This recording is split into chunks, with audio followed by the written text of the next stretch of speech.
بسم اللہ الرحمن الرحیم۔ عزیز ساتھیو، ایک مجلس میں حضرت مولانا شاہ عبد القادر صاحب رائے پوری رحمۃ اللہ علیہ نے ارشاد فرمایا کہ ہر شخص تین باتیں چاہتا ہے، خواہ وہ کسی ملک کا ہو، کسی قوم کا ہو، کسی وطن اور کسی مذہب کا ہو، عورت ہو یا مرد، جوان ہو یا بوڑھا، ہر شخص میں پائی جاتی ہے۔ نمبر 1، ہمیشہ زندہ رہے، کبھی مرے نہیں۔ نمبر 2، ہر شخص چاہتا ہے جوان اور صحت مند رہے، کبھی بوڑھا نہ ہو۔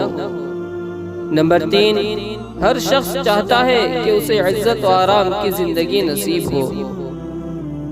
لیکن دوستو، یہ خواہشات آج تک کسی کی پوری نہیں ہوئی، نہ ہوں گی۔ بڑے بڑے ولی، رشی منی، پیغمبر دنیا میں آئے مگر چلے گئے۔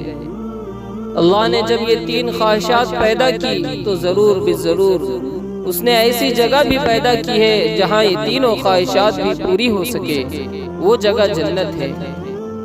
حدیث میں ہے کہ رسول اللہ صلی اللہ علیہ وسلم نے فرمایا کہ جنت میں کسی پرندے کو اڑتا ہوا دیکھ کر تمہارے دل میں اس کا گوشت کھانے کی خواہش پیدا ہوگی تو وہ اسی وقت بھنا بنایا ہوا اس کے سامنے آ گرے گا۔ بعض روایت میں ہے کہ نہ وہ آگ سے مس ہوں گا نہ دھوئیں سے، خود بخود پک کر سامنے آ جائیں گا۔ ترمذی شریف کی روایت میں ہے کہ رسول اللہ صلی اللہ علیہ وسلم نے فرمایا کہ مومن کو جنت میں اگر بچہ پیدا ہونے کی خواہش ہوگی تو اس کا حمل اور وضع حمل، پھر اس کا دودھ چھڑانا، پھر جوان ہونا، سب ایک ساتھ میں ہو جائے گا۔ ایک آدمی خواہش کرے گا کہ میں کھیتی کروں، کھیتی کے تمام آلات و اسباب، پھاوڑا، ہل، بیل وغیرہ سب آن کے آن میں تیار کر دیے جائیں گے اور اس کے سامنے حاضر ہو جائیں گے۔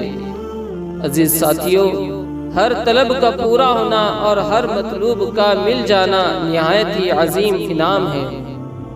اللہ تبارک و تعالیٰ اپنے کلام پاک میں ارشاد فرماتے ہیں وَلَكُمْ فِيهَا مَا تَدَّعُونَ، اور تمہارے واسطے ہر وہ چیز ہوگی جو تم طلب کرو گے۔ جو کچھ تم زبان سے مانگو گے وہ تو ملے گا ہی، لیکن بلکہ مانگنے کی بھی ضرورت نہ ہوگی، خود بخود وہ چیزیں موجود ہو جائیں گی۔ آدمی اس دنیا میں بہت سی آرزویں، تمنائیں، خواہشیں دل میں رکھتا ہے، مگر یاد رہے دنیا میں ساری نعمتیں، آرزویں پوری نہیں ہوں گی، ہاں جنت میں سب پوری ہو جائیں گی۔